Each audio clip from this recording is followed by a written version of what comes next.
Натурал көрсеткішлер дәреже деген тема өтеміз.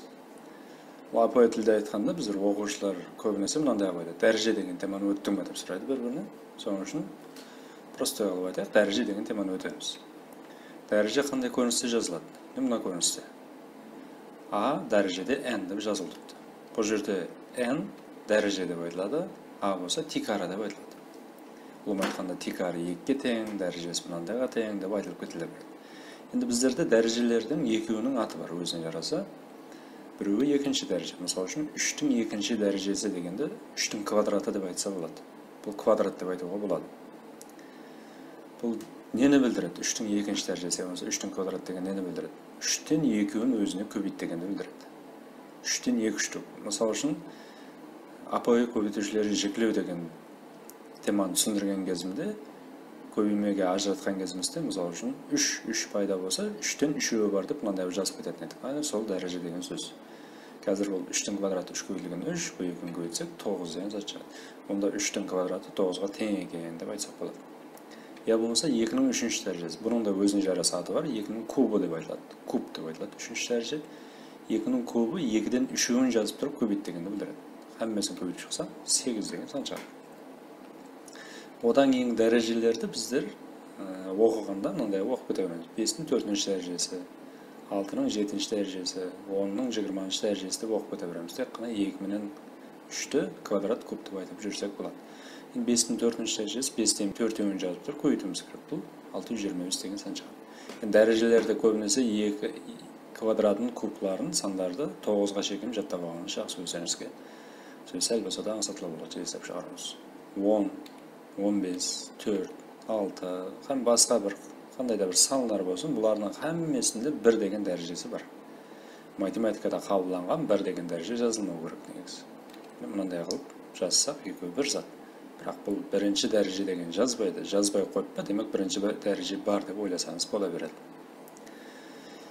Енді формулаларға өтек, формулаларды бір 7 формула бар, соның әммесін үзбелістігін көріп шығамыз. Һәм соған бір мысал көріп жібереміз. Бірінші тұрақлы қағидамыз, тұрақлы қағида болмаса кішігірім бір формула деп айтсақ болады. Енді қалеген санның 0-ші дәрежесі 1-ге тең деген сөзді білдіреді.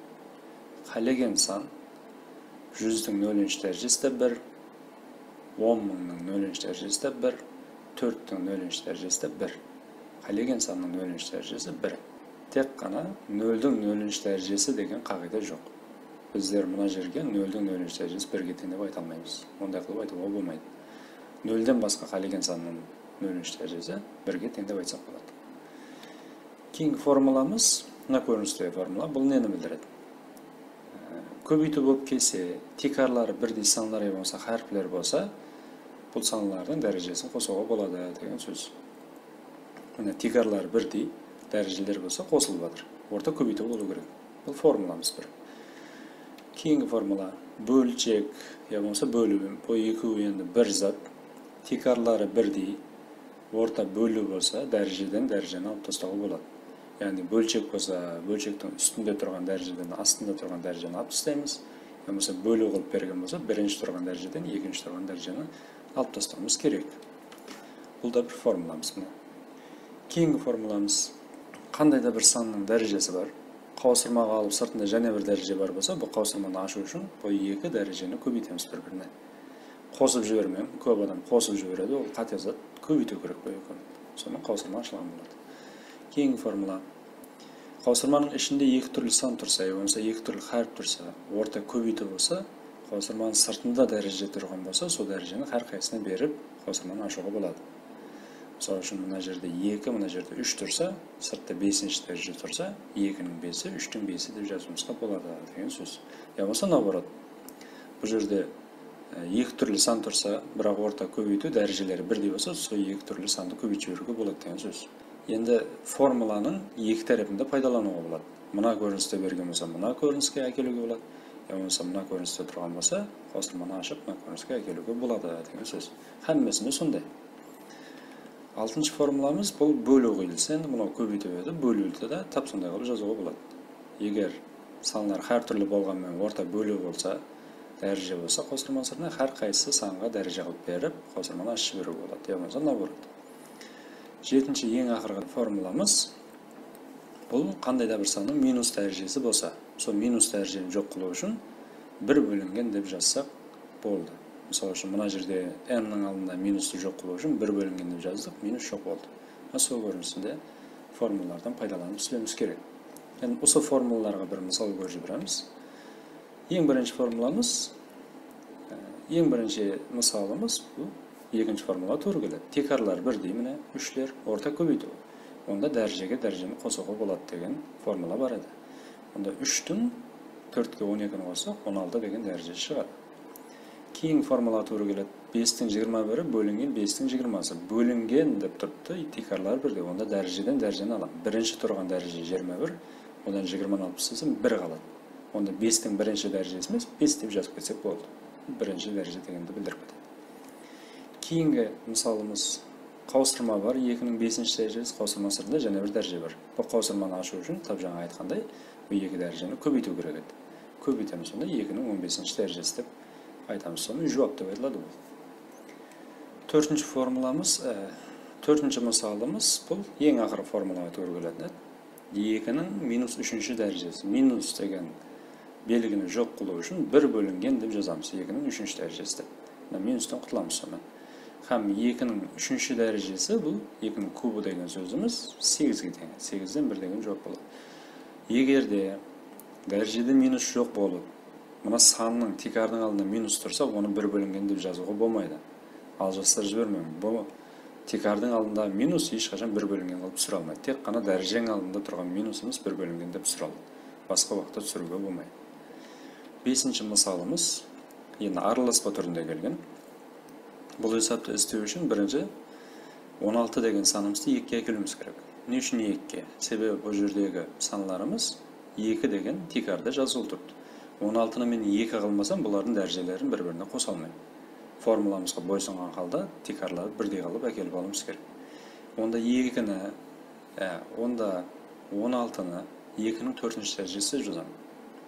Бұл 16 деген 2-нің 4-ші дәрежесі дегенді білдіреді. Төмендегі қауыстырманы болса, ашу үшін 2 дәрежені көбейтіп жіберемін. Сонда мына көріністегі есап пайда болды. Бұл 2-ні көбейттім 6 болды. 16 2-нің 4-ші дәрежесі жазып. Енді бөлшектің үстін орта көбейту текарлары бірдей болған үшін дәрежелерін қосамын. Одан кейін формула болса, бөлудің формуласы еді. Үшінші формуламыз текарлар бірдей орта бөлу, онда дәрежеден дәрежені алып тастаймын. 2-нің квадраты қалады. 8-ден 6 алсам 2, соны жаздым. 2-нің квадраты болса 4 деген жауапты келтіріп шығарады. Алтыншы мысалымыз. 8 квадрат көбейтілген 10-нің кубы, 5 куб көбейтілген 2-нің 8-і. Енді бұны текарларын бірдейге әкелуіміз керек, іләжі барынша. Соның үшін 8 деген санымызды 2-нің кубы деп жазалым. Жаңа мына жерде белгілі 2-нің кубы, бұл 8 еді, я болмаса 8 2-нің кубы деп жазсақ та болады. Бұны жазалам. Бірақ 10 деген санымызды 2-нің қандай да бір дәрежесіне әкеле алмаймыз. Соның үшін 10 деген санды көбейту түрінде жазалам. 2 көбейтілген 5 десем де болады. 8 2-нің кубы деген дәреже, квадрат деген дәреже сыртында тұрды дейлі. 10 деген 2 көбейтілген 5 деген дәрежесі тұрды дейлі. Қосырмаға алып жазын. Төмендегілер болса өздері тұрды. Енді қосырманы ашып шығу керек жоғарысындағы. Бұл қосырманы ашу үшін дәрежелер көбейтілетін 2-нің 6-шы дәрежесі. Мына қосырманы ашу үшін болса, әр қайсы санға дәреже қылып беретін едік көпті. Себебі 6-шы, 5-ші формулаларымызда сондай қағидамыз бар еді. Санлары 2 түрлі болса, сыртта дәреже болса, әр қайсы санға сол дәрежені беріп қосырманы ашуға болады деген формула бар еді. Енді бөлшектің үстінде 2-нің 6-сы көбейтілген 2-нің кубы деген санлар тұрды. Текарлар бірдей орта көбейту болған үшін бұл 2-нің дәрежесін қосып аламын. 2-нің 9 болады. Одан кейін қылатын затымыз бұл 5-тің кубы мен 5-тің кубын 2-нің қысқартып жіберемін. Қысқартуға болады. Сосын 2-нің 8 мен 2-нің 9-ын да қысқартып жіберуге болады. Енді бұны қысқартпай тұрып, мен мынандай көріністі жазып көрсетемін сіздерге. Қалесеңіз қысқартсаңыз болады мына жерде. 2-нің 9-ы бөлінген 2-нің 8-і. Текарлар бірдей орта бөлу дәрежені аламын. 9-ның 8-і алсам 1, онда 2-нің бірінші дәрежесі 2 деген жауап кеп шығады.